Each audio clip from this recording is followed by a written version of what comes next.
So this is actually a very uncomfortable position for me to stand and speak. You know, if you're a teacher, I'm sure you appreciate that, you know, you want to walk around, run up and down the aisle of a classroom. So this is not something I'm very comfortable with, but I'm not supposed to come out there, otherwise the webcasting is affected. So sort of bear with me. So we are here to recognize and applaud great case writers and great case writing.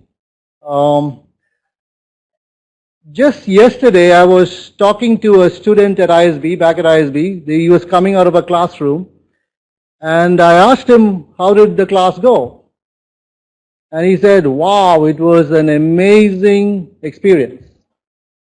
I said, well, what made it amazing? He said, this professor was excellent.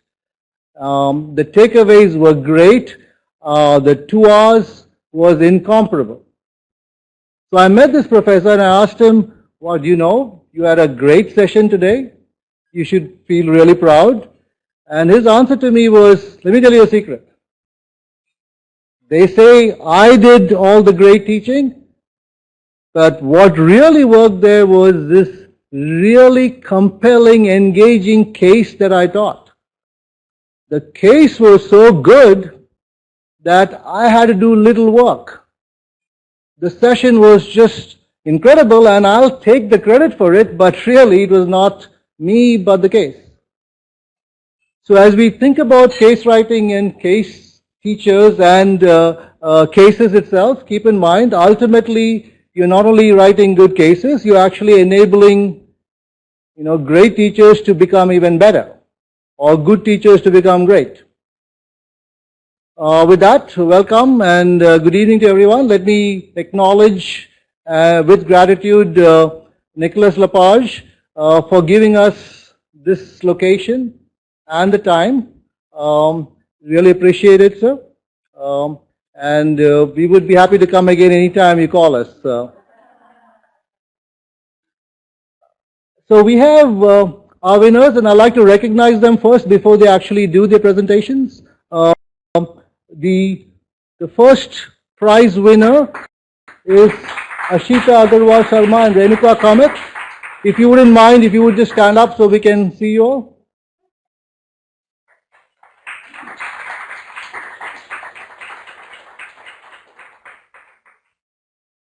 The second prize winner is Srividya Raghavan from IMT Ghaziabad.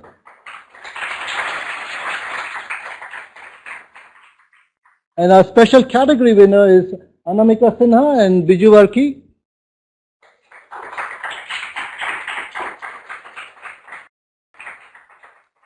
So just for that they realize they're actually joining a group of a special club, if you will, of case writers and case teachers that has come through the ISB-IV collaboration.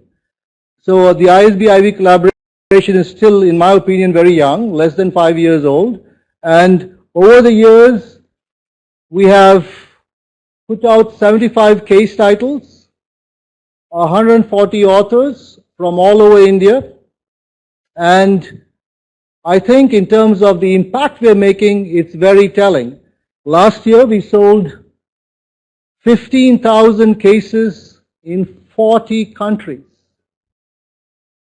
So when you think about writing cases and you come to a presentation like this, keep in mind this is not sort of the end of your case writing journey. In some ways it's the beginning. This is when it begins to go out and impact, you know, teachers teaching, learners, students, and ultimately impact their futures. So, you know, when you think about cases, keep in mind it's really more than simply a document. It ultimately will make teachers better teachers and students more effective decision makers. With that, let me call on Darren Meister. Darren is the Associate Professor of Information Systems at Ivy Business School to say a few words.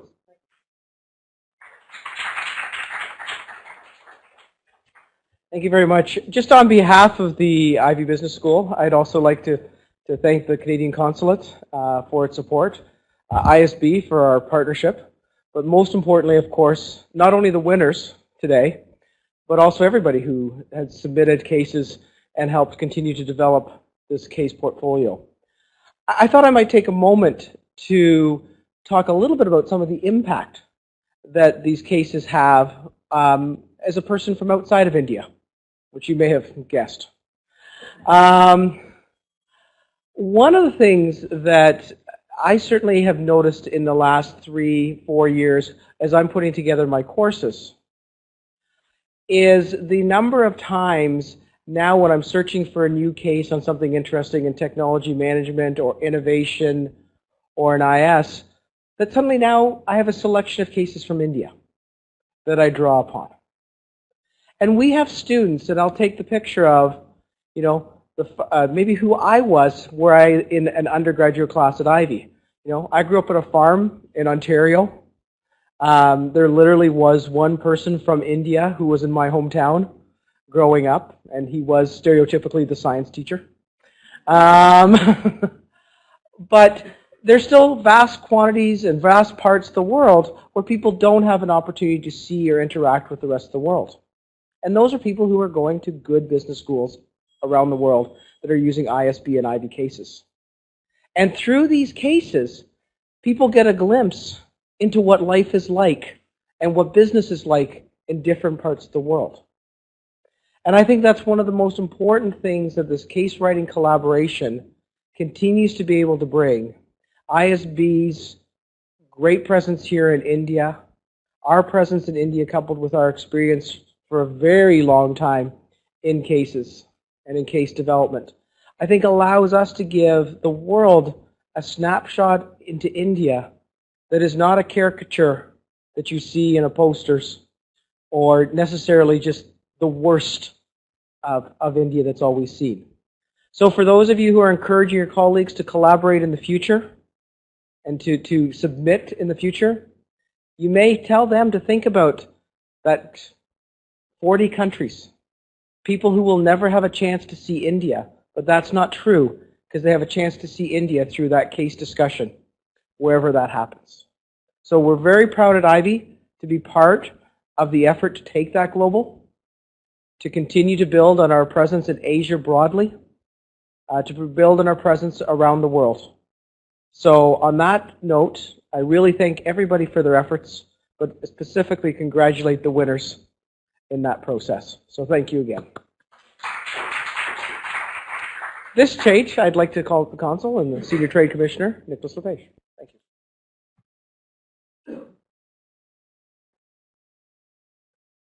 Thank you very much. I'm no close to be a professor or being able to address such a distinguished guest being here tonight with us. First, I would like to welcome you all to Canada for tonight.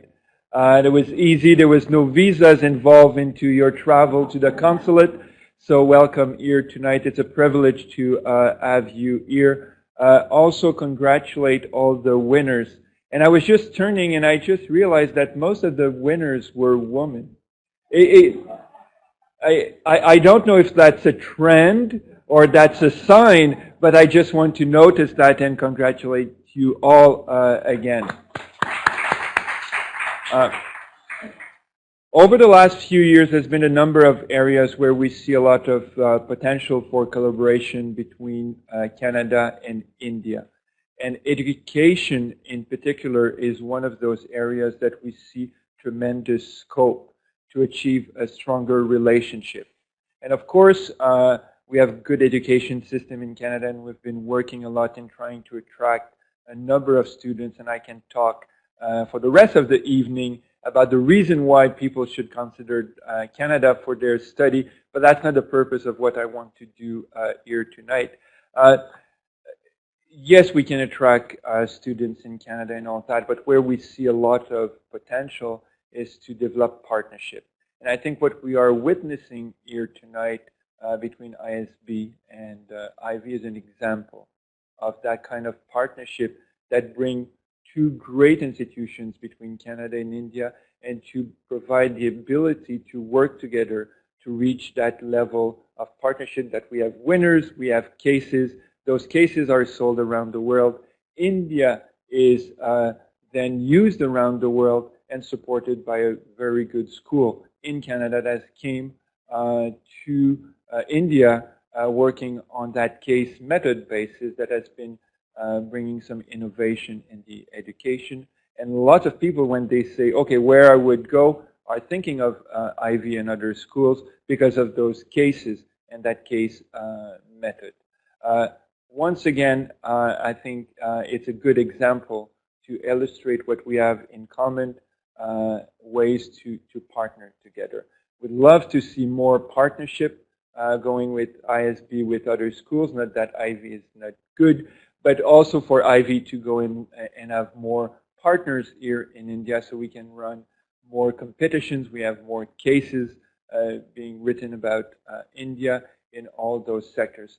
You mentioned about innovation. Innovation is an immense area that, again, we see lots of potential to develop collaboration between Canada and India. And we love to see more Canadian startup companies coming to India, new emerging Indian companies going to Canada, and now those two ecosystems can work together. Just to give you example and flavor of what we see, and it's all around the education, around the institutions, and how we can build stronger relationship. Congratulations again to the winners. Just wait to hear and to see what you have to say to your presentation. Thank you all for coming. Enjoy your evening in Canada. We don't have snow tonight. It's a little warm. We'll keep that for next time. Thank you.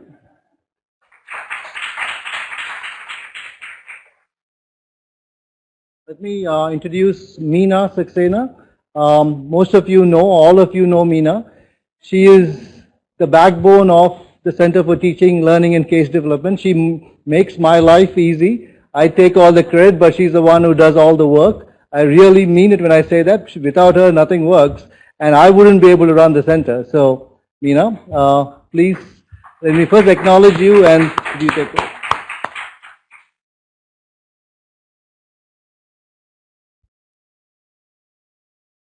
Thank you, Arun, for those very generous words. He's being really modest. It's all team effort.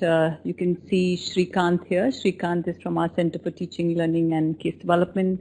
Some of you have been interacting with Arun Khan. Arun Khan is not here. She is in Hyderabad, and she also puts in a lot of effort to make all these things possible. So it's all team effort. We also have Gitika Shah, who's the senior who heads the content development at the Center for Teaching, Learning and Case Development. So let's go ahead for what all of you are waiting for. We'll start with the presentations. We've just changed the order a little bit. We're not starting with the winning case. We thought, let's just wait for somebody else to start the presentation and then we'll get the winners to come. So the case, which is the runner-up case, is Reboot Systems, a frugal innovation approach to bridge India's digital divide. And this case author is Srividya Raghavan from IMT Hyderabad, and over to Srividya to present a case. A very good evening to all of you, and thank you for being here and giving me an audience. As I've been introduced several times, I am Srividya Raghavan from IMT Ghaziabad from Hyderabad. Basically what I'm saying is we've just started a new center there, not many people know about it, and I just joined there a couple of months ago. I'm Associate Professor of Marketing, so you might wonder what I'm doing presenting this case to you. But yeah, it's all a learning process. So I'm presenting to you Reboot Systems, a frugal innovation approach to bridge India's digital divide. So there's a whole lot going on there in terms of digital divide as well as other aspects related to the Indian market. So the decision context of the case, what was it that started us thinking about this case? Was, yes, there is this company called Reboot Systems, which is a rank startup, and it operates in the computer hardware and peripherals industry because that's what they sell. They sell laptops and computers. They eventually would plan to go into the devices market also, and they operate in the second-hand market and not in the primary market. So that's about the market space. And the key decision focus was basically that, is there really a market for somebody like Reboot Systems? So this question actually was thrown up by the CEO of the company himself, because we were discussing this case and we were saying, what is it that we're really grappling with? And he says, does India really need reboot computers? And we said, yes. And that was actually my working title for a long time, because I liked that better than the title that I eventually chose. So what we were really discussing in the rest of the case is, does India need reboot computers? And so we talk about all those things that's going on in the marketplace that tells us whether we need reboot computers or not. So we start off with looking at the computers and peripheral market and say, so we look at a few basic statistics. There's a lot more statistics in the case itself, but I've picked and chosen some of the important ones because this is just a highlight. And we really see that only 4% of the Indian market has actually got personal computers. The penetration of the PC per se. I'm not talking about the internet, I'm not talking about the other mobile devices, I'm talking about PC, because PC has functionality that's different from all the other kinds of information system technologies. So only 4% of the market, and we are seeing that by 2015 it's probably going to be 17%. And this is the Morgan Stanley report data. And another data there which says the number of personal computers. When you compare it to US, China or Japan, you see that it's really, really small. And here again we're talking about PCs, very, very small number of PCs available in the market, and that's bound to grow. And as you will notice, that circle keeps getting bigger as the chart grows. You find that if the growth rate in terms of what is predicted, what would be the growth rate for acceptance of personal computers in the market is going to be really, really large. So obviously there is a need in the marketplace for personal computers. But who are the players in this market? So we start out with saying, what are the two things we look for in personal computers? We look for perceived price, in terms of what I'm thinking, is this computer going to be expensive or not? The other being performance. Those are the two things that we really look for when you're buying a computer at the very basic level. And who the players in the market we have at the high end, which is high perceived price as well as high performance, we find that they are the MNC brands. And they are there because they are at the high end because it's actually perceived as being, warranty led. We know that we are going to get good support, and people talk about these brands and say, this is the brand that I would want to have, and people talk about these brands, and the kind of service that they get is also extremely task focused. We know that we use certain kinds of computers for certain kinds of tasks. And the other segment where the price is perceived as being, performance is perceived as being lower is probably the local Indian brands like HCL and ASO. And the other side where we have low performance as well as low price are probably the assembled computers and the netbooks. But there's another one segment that kind of falls in that area, which is the second-hand market. So, but the thing is, high performance but low price. There seems to be a gap in the market for something like this. Products that can actually fit in there. So here is where reboot kind of thinks that maybe we have a role to play. So the second thing that we ask is, what ails this market? Now we've seen what the market looks like. We see that there is a demand for computers. We are seeing that there is a space in the market. I mean, those are the standard ways of looking at gaps in the marketplace. But the question is, what is the problem in this market? If there is a space, why aren't other players playing there? I mean, that's an obvious question that anyone asks a new startup. I mean, if it's so obvious, then why isn't anybody else playing that market? So that's where we talk about the digital divide. If you really look at the prices, and for that you really need to come back and look a little more about what's going on in the marketplace. Right now we have only about 10% market penetration in terms of the MNC brands as well as the local Indian brands. And we have more than 90% broadband connectivity, internet connectivity. But the reason why people are not able to access the internet, the second biggest reason is no PC at home. And this is an AIMA data. And we also find another data by Maplecroft, who says that, who have actually ranked different countries on the basis of the digital inclusion. And we find that all the spaces in red are extremely high risk. Among all the BRIC countries, they find that India is the one that's actually rated as high risk in terms of digital inclusion. What are the problems with digital inclusion? Obviously, when we talk about IT as being the growth engine for India's development, and we have more than half the population not even having an access to a computer, then how are we going to drive India's growth in the future? So we are leaving behind an entire segment which is very unfair as a society to grow. So these are probably the biggest challenges that we have with the digital divide. So what are the obvious solutions? If we are saying that there are no devices with consumers, then what do? We equip them with devices. The obvious consequence of equipping everyone with a device is the fact that it's going to cause a lot of e-waste. So, so now that is another ticking bomb that countries like India are facing. So we are saying that the data that a lot of government reports are actually showing us this. They're showing us that e-waste is growing at 3 times the municipal waste. And it's telling us that India is the second largest e-waste generator in Asia. And those are the projections for 2007 and 8, which must have grown a lot more by now. And I don't have the current data for this. 90% of e-waste goes into the unorganized market, which is really dangerous because it can be environmentally very, very harmful. So what happens in the unorganized sector is there's a whole lot of people who are doing labor with bare hands and no safe equipment to do the breaking up of the material with.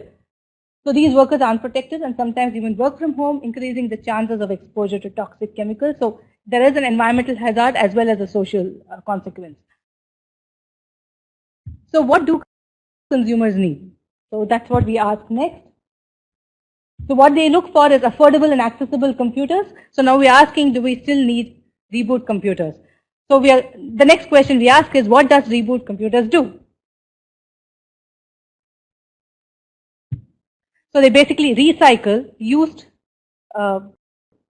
internet technology, information technology to bridge the divide and be able to provide it to all those people who want to buy new computers. So it could be anybody, although the obvious choice is to look at people who cannot afford computers, but this is also very true for people who are wanting to buy their second computers. Also people who are for the first time buying computers and would just want to learn on a new computer. So there is a large opportunity available to be able to sell used computers which are refurbished and available in a primary market rather than the secondary market. So, I mean, that was the basics of the case. I'm not going to go on about the case because the rest of it is written down, and I'm just pointing out the highlights of the case. So what the potential audience for a case like this is first-year core marketing students to whom emerging market characteristics need to be taught. I will get into how we talk about those things in a minute. Strategic management, of course, any segment that needs strategic CSR to be taught in terms of how do you integrate CSR within companies' strategies. It's a very useful case to use. Ethics, CSR, corporate governance courses obviously would use a case like this. And second years interested in social entrepreneurship. It's a good way to look at a business model of this sort. So how do you assess this proposition?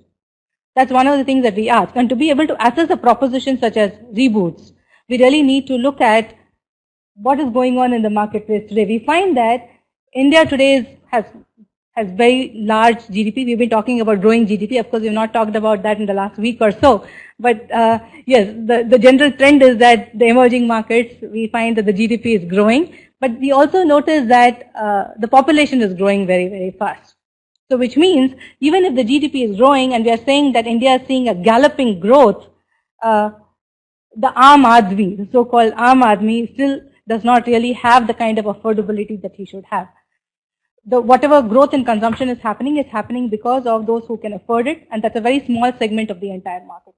So this case kind of gives us an opportunity to talk about all of those characteristics of an emerging market. Things like chronic shortages. So we have only 10% of the market or 4% usability of computers. So it gives us a chance to talk about chronic shortages. It gives us a chance to talk about heterogeneity. And the way Jagdish talks about heterogeneity in emerging markets is that this heterogeneity does not come from psychographics. It comes from demographics, such as affordability and accessibility. So these are the kind of this is the kind of heterogeneity we talk about, and this market needs to not be segmented but aggregated. So the strategy that we use in an emerging market can be quite different from the strategy that we use in a developed market. And unorganized markets, which is very typical in this particular case because we're talking about a secondary market which is completely unorganized. And inadequate infrastructure, of course, because there is no reach for these products to get there, which is why MNC brands are not able to reach them at lower prices. and socio-political governance, especially with the e-waste issues. There's not really good regulations to manage e-waste.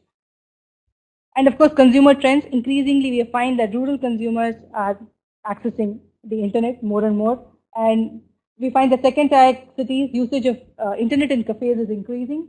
Schools and SMEs are a great target audience, and we find that they are all looking for computer labs, and they're really not able to equip them because they do not have the budget to do so. The purchase of second-hand computers also seems to be increasing. At least there's an opportunity. A lot of people go out there and look for second-hand computers, but don't find one that they can safely buy. So what we can talk about here is creating innovative business solutions to solve the emerging market problems. So we talk about frugal innovation as one of the ways to do it, and frugal innovation as being slightly different from jugaad, because we're talking about jugaad as being make do, versus frugal innovation is something that is about saying not make do, but can we optimize our resources? Can we do the right things to be able to efficiently use our resources? So that's slightly different from jugaad. And sustainable development, of course, the idea of strategic CSR that Porter talked about in 2006. So going beyond sustainability to create a value for shareholders as well as society, which is integrally linked to our core business strategies and operations. So CSR is not separate, but it is part of what we do. And development which meets the needs of the present without compromising the future generations' needs. And those were the key takeaways from that particular idea of Porter. So what is the trigger for this case? Frankly speaking, I have been working with this group of entrepreneurs who have actually come up with several new companies in the last few years. And yes, everybody does have a story to say, especially current generation entrepreneurs, because they are very good storytellers and they have to come up with really good pitches to be able to sell their startups. So, and they do have some compelling stories to tell. So most of the time I talk to these people only to get their interesting stories, and that's how this started too. And what I really look for in any of these stories is, first of all, to see whether there is an interesting problem that needs to be sorted out. And so the way the story came up to me, I'll just tell that to you in the next slide, but yes, there has to be an interesting problem that they're trying to solve. The second thing is it has to be a good exemplar of something that I can take back to my classroom. If it's a good, if there is an example that will stick to my head and I can actually use in my classroom to talk about a certain topic, that could probably have potential to turn into a case. And it has to have an interesting logic. If there is no logic, for me, somehow the case tends to fall apart. And the logic has to be interesting and different, not something people have been talking about several times over. And I should be able to teach or demonstrate to the students using this particular story. And the other kind of problem, it's not just the proposition that the company comes up with, it also has to do with how this proposition gets to be implemented. There could be challenges in the proposition itself might be something that's not new, that's not something we do not know anything about, but how do you implement it? There might be challenges in the implementation that could also give you a potential trigger for writing out a case. So when I started out working on this case, it was fairly straightforward, because the first time I met with these people and they were talking about the several businesses that they have started, they said that, you know what, I had gone out to the store and I bought a second-hand computer because my computer broke down. I didn't want to invest in a new computer, but you know what, they didn't give me a guarantee. The keyboard was broken, the monitor was broken, so we decided we need to do something about this. So we decided to organize the unorganized, that is the unorganized sector of the second-hand computers into the organized sector. And then they were planning to sell it on the plank of green because they were dealing with reusing electronic goods, and they used digital divide as a backdrop. And that seemed fairly straightforward. It didn't seem very interesting to me at that time. What I was really interested in was more other things. I was interested in how are they going to take care of the operational bottlenecks? How are they going to get those supplies in?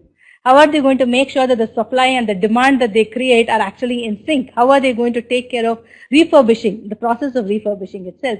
How are they going to make sure that the licenses are actually valid? How are they going to take care of some of these big problems? That was what was interesting to me at that time when I first heard the story. I mean, they're still interesting to me, but frankly, the real state is that I don't think they figured it out yet. And that's how it is with a lot of businesses. They know that they have a problem, but they probably haven't figured it out yet. But then they do have a solution to another problem. So that is what I ended up focusing on. So what was, again, problem was that while they were talking about digital divide on the one side, they were not talking to the customers about digital divide at all. They were talking to the customers about the green angle. So I couldn't connect the two. So I had a problem with the way the logic was flowing out. So, and I kept asking them, how do I fix this? How do I fix this plot? I don't understand how these two come together. So then I realized that once I started doing my research, that I started putting this information together, is when I realized that if I have to solve the digital divide problem, it's obviously going to lead to e-waste. And this is probably a great plugin to be able to solve that e-waste problem. And that is how the logic of these two ideas kind of seem to come together in the case. So, and again, asking the company themselves for a plot, they usually give us is a narrative. They don't really give us a dilemma. So what we're really doing is we're asking people what is the configuration they need, and they take a used computer of a similar configuration, refurbish it to the extent that they can, and then they sell it back to them. So they have all different types of computers. They have different ranges, and that is there in case part B. What makes it Indian is the aspect of digital divide. There were two things I was looking for. One part was the fact that it has to characterize an emerging market, and second thing is it's set in India. And we have very specific problems. Like I know that by 2025 we are probably going to have the largest population, and we have more to worry about than highest number. Probably going to publish 35 cases. So I think each one of you who's participated in the competition, your case is going to be published, is a winner. So now let's listen to the winning case, which is the team from SP Gen. The winning case is titled Evo Spring Spa, a positioning dilemma. What you'll notice is they say there has been a dominance of marketing cases. In fact, the top 5 or 6 cases were all evening yet again. And Meena, your words have made me even more nervous now.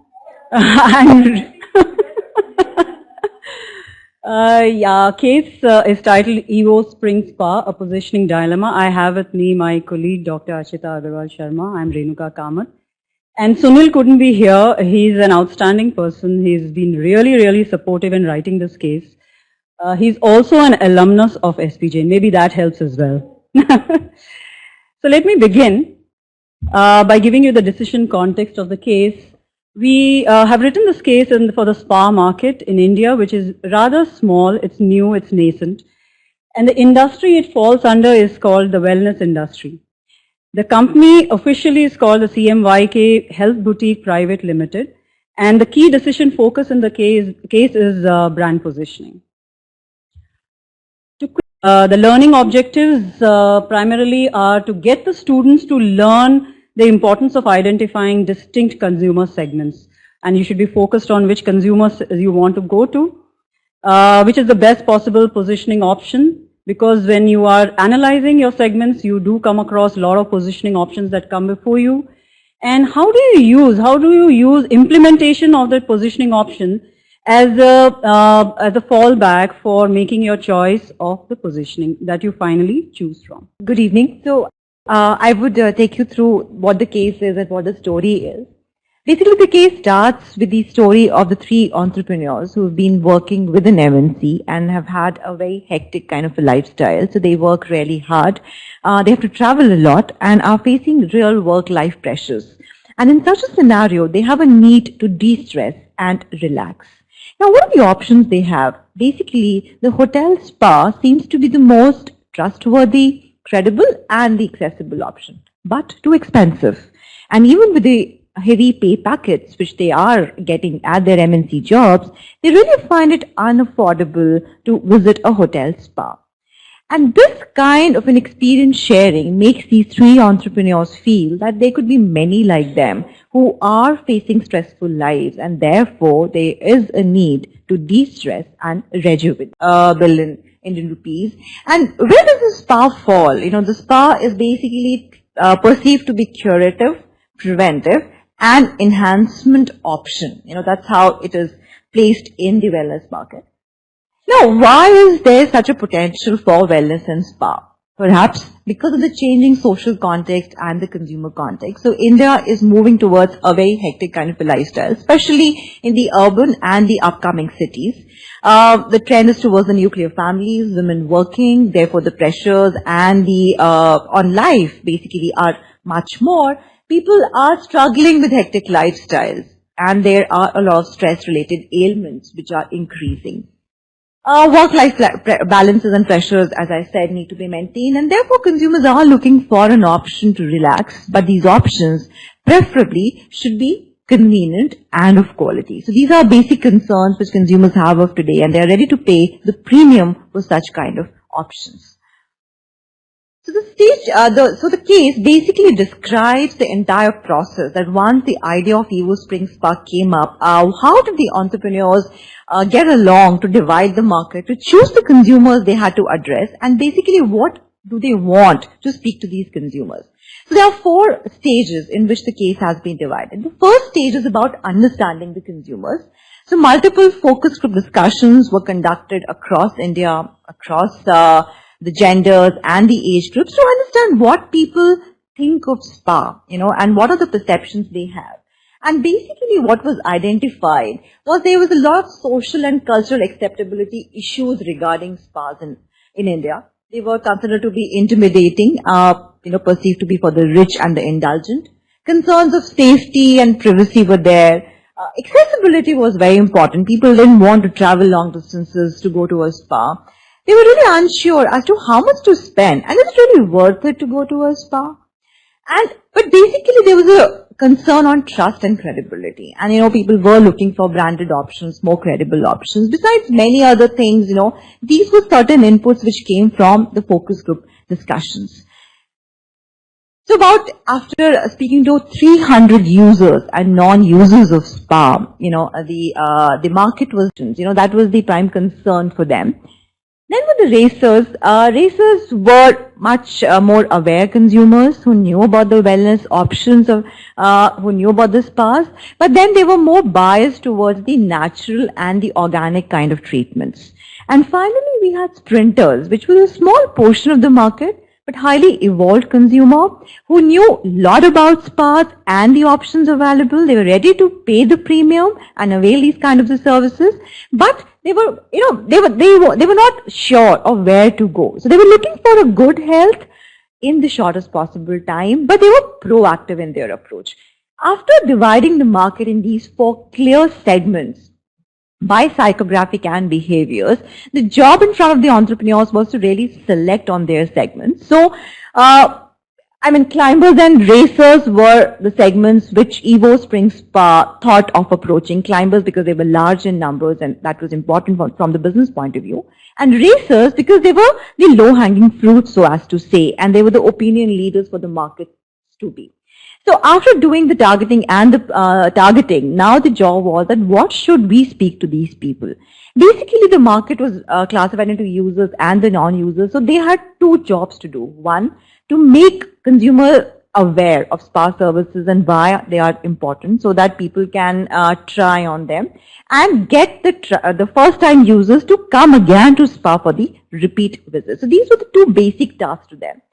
Now, after identifying the target audience, the job was to understand that what was the prime value they are looking out of the spa services, and much more detailed qualitative research was conducted. And what was found was that people looked at spa for scientific therapies. It was a break from the routine. They wanted to pamper themselves. It's an indulgence. It makes them happy, vacation, balanced lifestyle, look beautiful, many more. Now, there was so much of data, but the sense had to be made.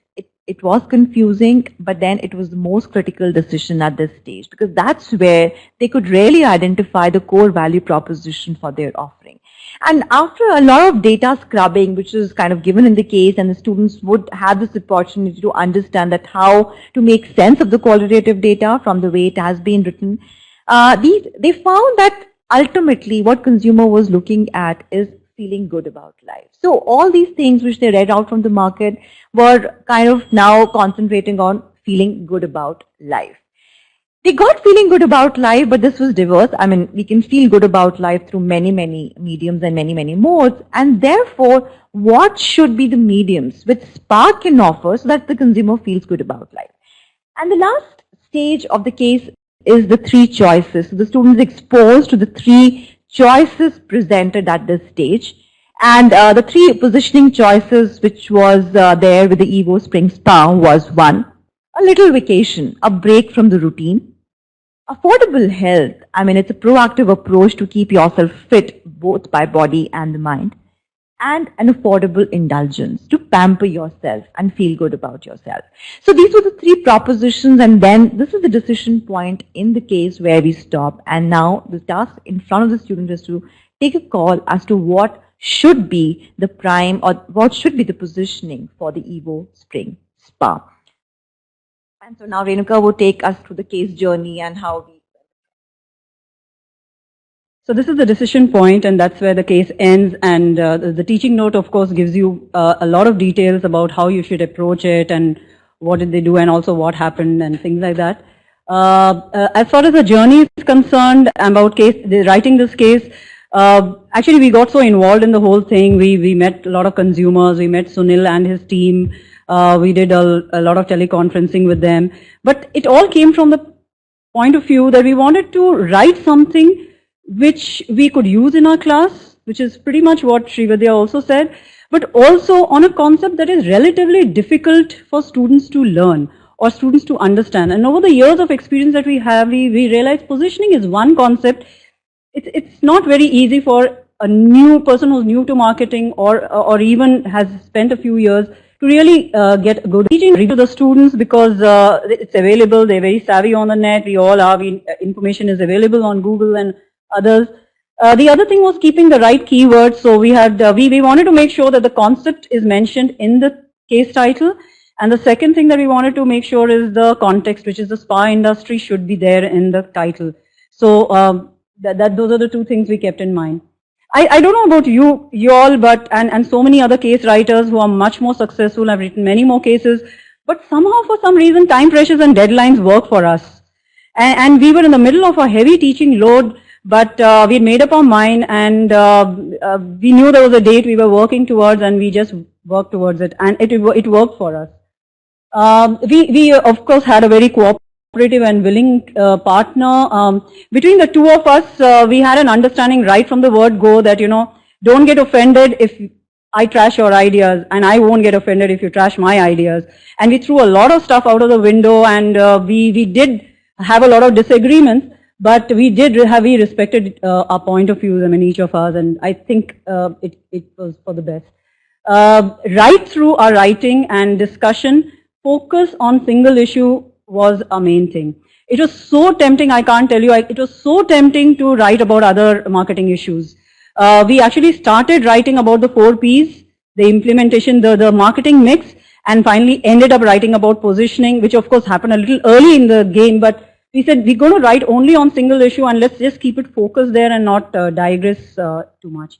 And the last few thoughts that we have is, of course, we wanted to use write a case that we could use in our own classes. We've already started using it in our own classes.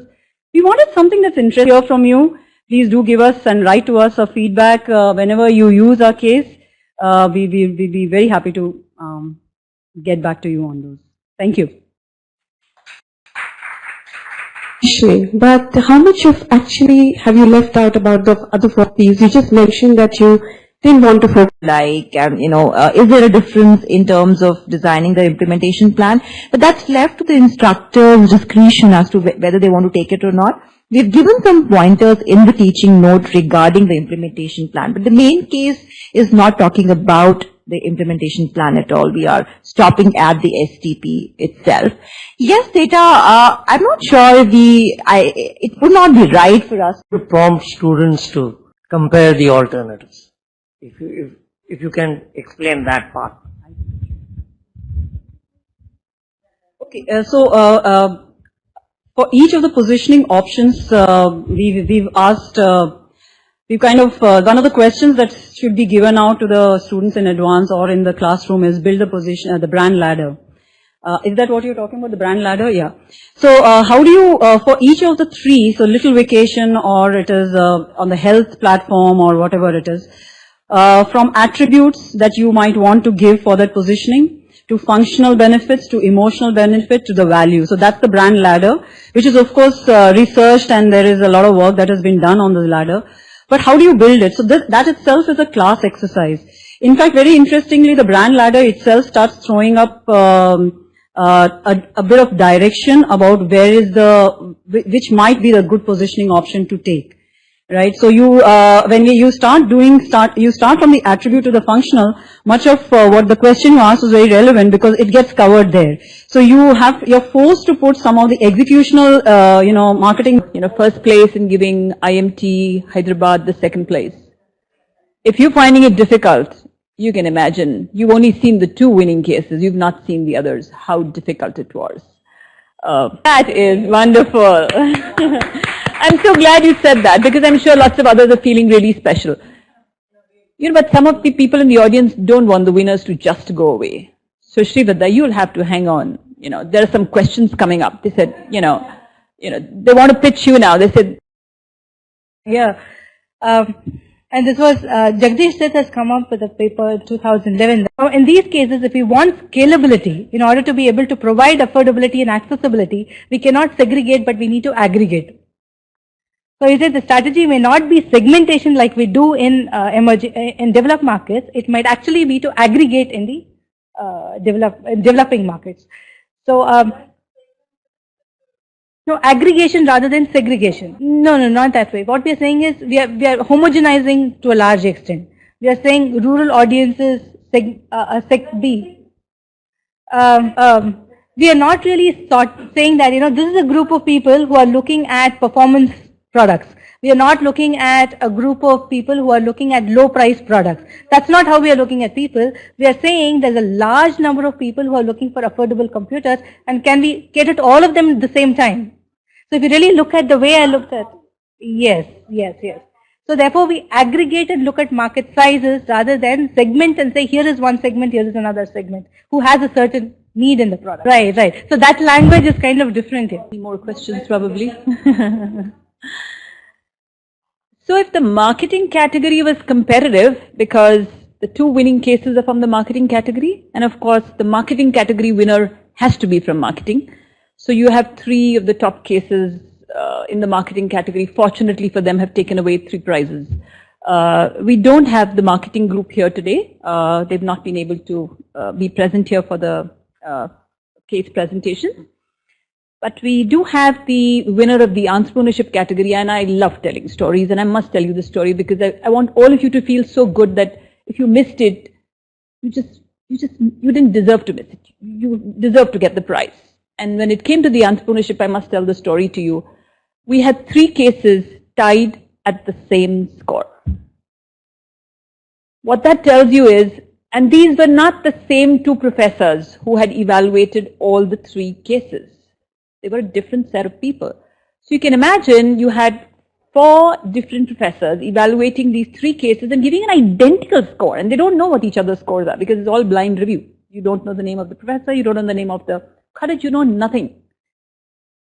So the competition was that close. And then what happened was, in the entrepreneurship category, we had 2 cases at a difference of just 1 mark. So 3 tied, number 4 1 mark less, and number 5 1 mark less. We said all of them deserve to be winners. And the same process again. The judges went through all 5 of those cases and then decided, they said, why don't you just give the award to all 5 of them? I said, I wish we had more generous sponsors. And we'd love to give each and every case a prize, but unfortunately we have limited funding, and let's hope in the years to come our competition is going to attract so much of funding that we probably have many more awards, and then probably there'll be fewer of those questions. So after that little story, let's go to the winner of the entrepreneurship category. And the case is to be or not to be talent management in a growing recruitment process outsourcing firm. And the winner for this category, the case authors are, we have Anamika Sinha from the Institute of Management, Nirma University, and co-author, Professor Biju Warke from IIM Ahmedabad. So can we give a... Good evening, everybody. The case, as the title has already been announced, it is to be or not to be talent management challenges of a growing recruitment process outsourcing firm. The industry or the market is broadly the human resource outsourcing industry. Very typically, I focused on the recruitment process outsourcing firm. There's very little research work which has been done in this area. We only have some projective figures. It's expected to be growing at 30 to 40%. So it's a niche market, so far not very organized. We do have Executive Recruiters Association, but not in a very organized manner. There are people who start from one laptop and start consulting, and then there are large organized players also in this industry. The company that we are talking about is an Adrec Solutions Private Limited company based out of Ahmedabad. It's a small 80 people company registered as a private limited firm so that the personal liabilities of the entrepreneurs are reduced to the least. Key decision focus is managing growth in this firm, keeping in view the organizational capabilities that he has developed, and then can he leverage those capabilities for further growth. And the whole zeal for making it big, but they also have a dwarfing in terms of only limited vision of the leader. So they start, and there are plenty of things that they experiment with, and sometimes those experiments which lead to infrastructure is comparatively cheaper as compared to any other metro. The labor force, recruitment process does not require a very high skill labor force. So he did not need good academic institutions, etc., to help him there. So, and cheap labor, semi-qualified, reasonably qualified, lots of local MBA colleges where people would be willing to join a company. This is the requirement of the talent that I need. He would immediately put in the process inside internally in his organization and be able to deliver that. And the whole organization developed out of this process of what the market wants, what is the client's specific requirement, and therefore what are the processes that he needs to put in place accordingly. So typically imitating the large firms, which were essentially his client organization, and also some frugal innovations which came out of his own insights. That is what he looked at. Integrated continuously in IT, whether it was using a good talent tracking software or whether it was using social media or other media, used good integration of IT and used relationship management as his key USP. Because what he said was that when you are wanting to make a business in this field, it is essentially your relationship and your capability to take tension off the HR head's role. If you can reduce the tension of the called hot infra jobs, he was able to do other networking. He had dedicated team which was uniquely qualified to cater to the demands of infrastructure. Now, recruitment in India is not very professionally managed because organizations, large organizations, they have departmental culture. So the culture fit or the decision makers' preferences, whether it is based on caste, religion, or language preference, those also make a lot of difference. So Aditya had a dedicated team which would cater to one particular decision maker. So if the decision maker moved from one organization to other, the team would also start servicing the other organization.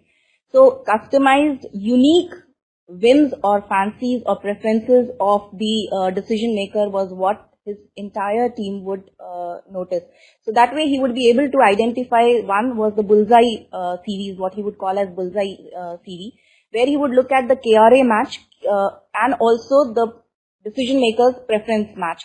And the other would be, the other side of this thing would be the approximate CVs, where the KRAs would be matched, what the organization's job description talks about, and what in return is the KRA that needs to be delivered. However, there were certain values on which he was very clear, and that was percolated across the organization, and his entire team valued that. Relationship was one.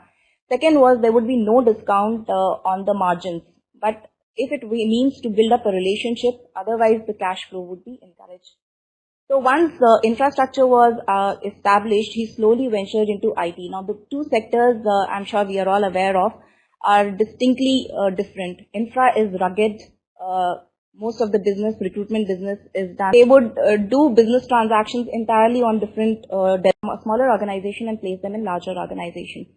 So it was a win-win because people, as far as their career progression was concerned, were also looking at graduating to larger organizations, stabler organization. And for him also, the HR heads were happier because these were people with exclusive experience of this, but also what are the other preferences that the person has. And he would also judge whether the candidate he was referring to for recruitment, whether he would be able to match up those expectations. He would look at relationship not just with the client, his relationship internally with his own people and also with talent that he places. That goes on to be very strong. He spends a lot of time in relationship building, and also he has dedicated relationship managers whose only job is to keep the relationships warm, liaise, network, and keep people in good humor. So that was there. Then whatever is the information, a lot of recruitment information would not come directly to him. You know, like when you are sitting outside the office, they would know, okay, this person has resigned from that place. So keeping track of informal networks of recruitment market. So that was another thing that he integrated, and he developed systems where all of this was constantly documented and monitored.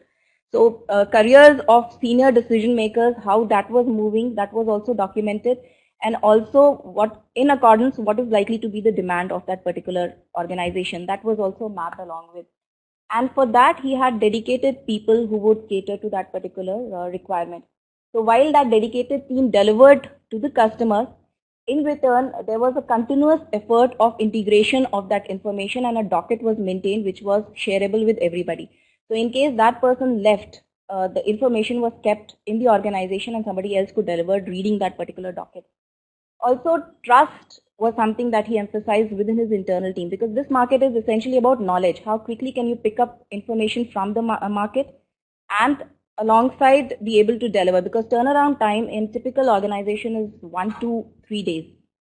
So by the time you get the mandate, you have to identify the client, also identify the talent who will fit into the mandate and be able to introduce the talent. So 1 to 3 days is what was the turnaround time. So trust and knowledge transfer from market to the internal recruiters and then back to the marketing department was managed. Standardization of processes, he's continuously invested in such a manner that almost zero error is achieved. Of course, some amount of trickle does happen, but to a large extent, considering the one need all the compatible with those organizations. What he used to say was that if an HR head has been a reasonably stable person in the organization, then over a period of time, my relationship with that organization is going to trickle out, because if the person is stable, he will make his own talent pool. So what I have is also available to so many other people. So how does he now further grow? And if you look at the business model, since he's putting people from the lower rung companies into the larger companies, he actually cannot go back to these lower companies and say that, can you give me more business? Because that is unethical practices. So vertical growth has become impossible. He thought of going, Ahmedabad again has a good pharma industry.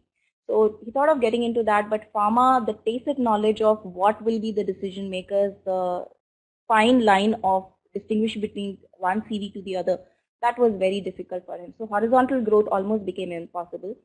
2011, he did try pharma, but then what he realized was to develop that entire team, it was going to be very difficult for him because you needed people. It took him about 2 to 3 years to understand the decision makers' mind frame for IT and infra. So pharma was again going to take that kind of time, and the way the costs were increasing in terms of starting the dedicated office and posh office, etc., that was not making too much of a sense for him. Now, choice of Ahmedabad and choosing young people who were from lower rung management colleges, that also became a growth lacuna in the later on stages.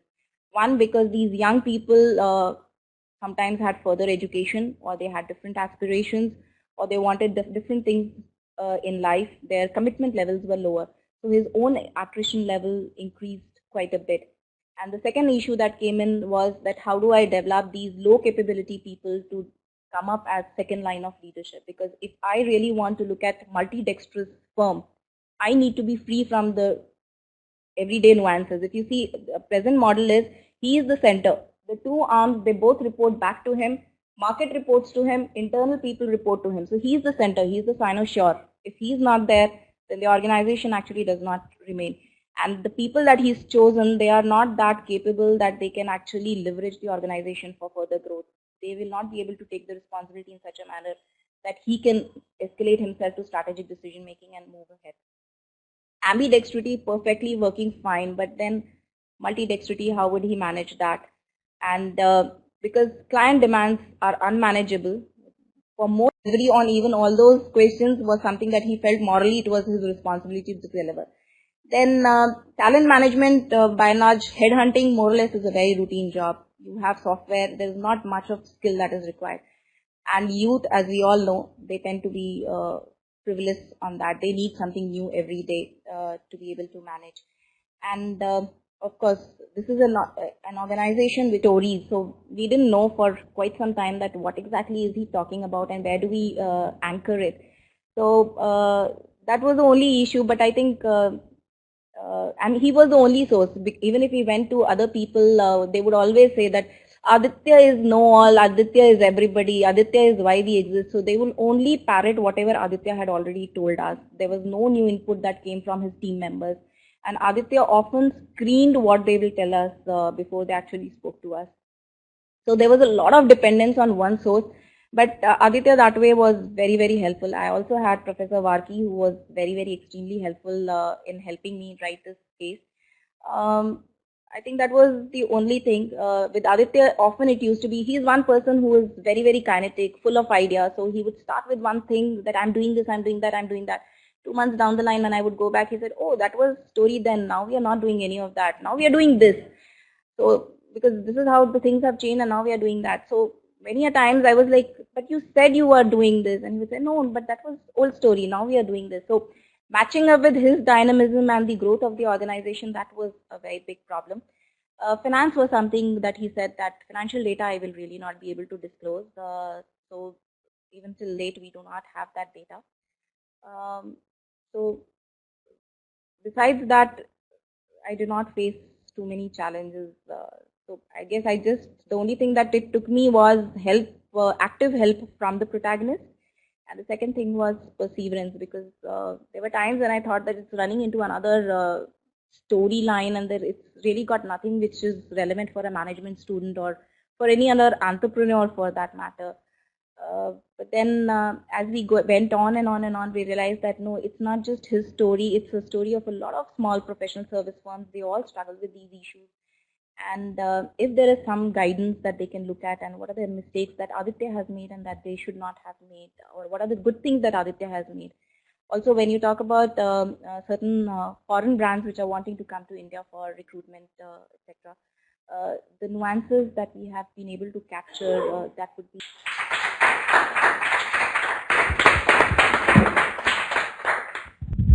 When a lot of companies are actually looking at filling in the higher posts, they're also looking within the company for the promotional ladders. So how did Aditya cover this sort of aspect, or did you look at this as sort of aspect when he's doing his business? So internal promotions, Aditya would nowhere pitch in, right? Because yeah, he wouldn't picture in, but that also is a very big sort of it is a major challenge. A market also. Yeah.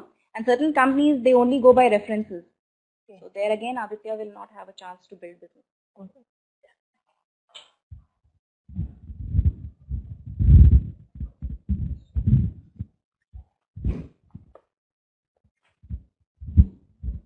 Thank you.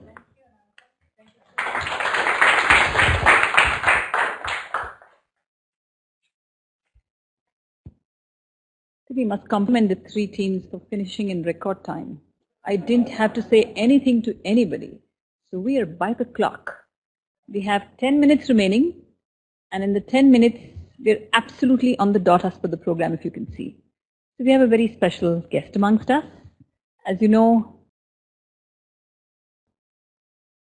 this competition is hosted by ISB and IB, and it is supported by the Association of Indian Management Schools.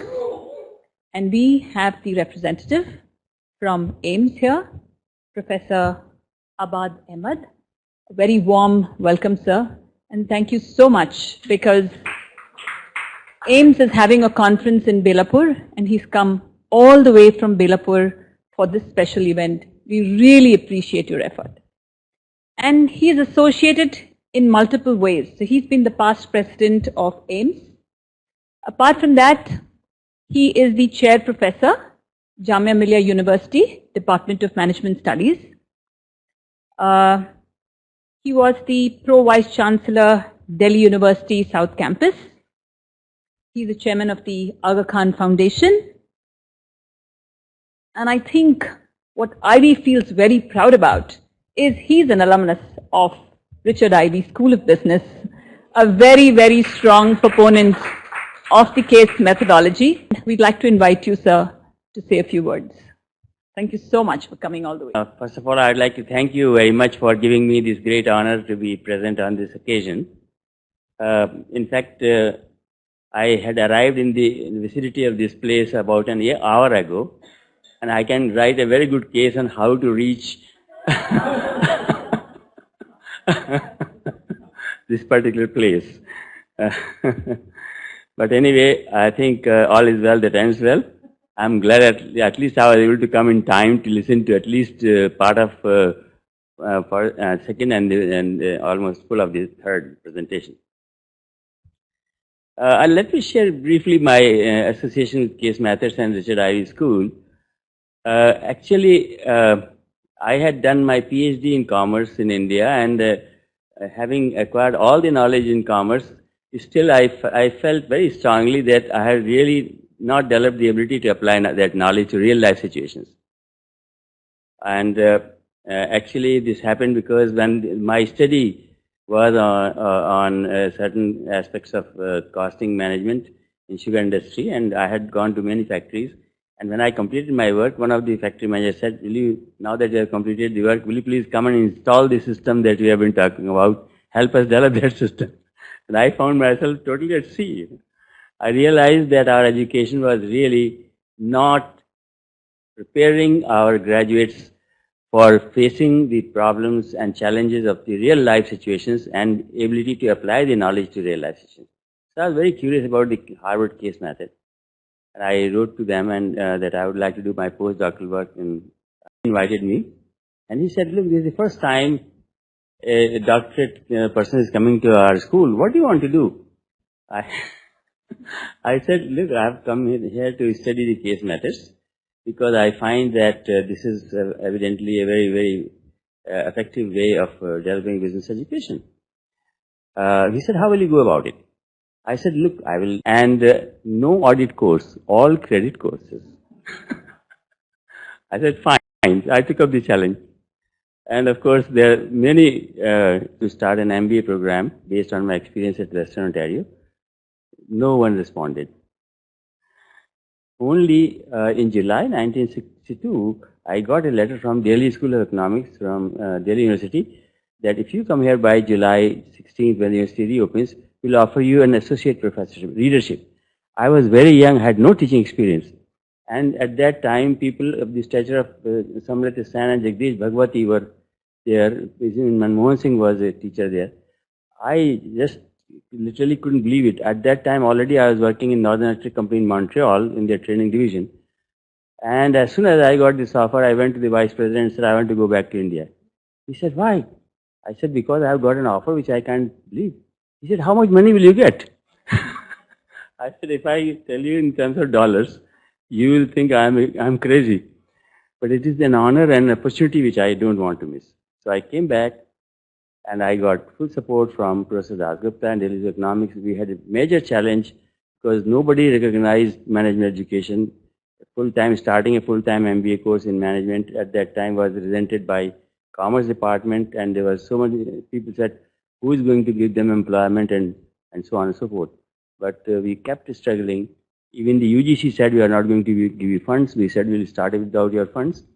We did start the first batch in 1967 when we recruited. In the 1969 itself, we could find tremendous response. And there was a chain reaction. Many universities came, took our model, and you could see Allahabad University, Banaras University, Aligarh University, Lucknow University, all of them started an MBA program.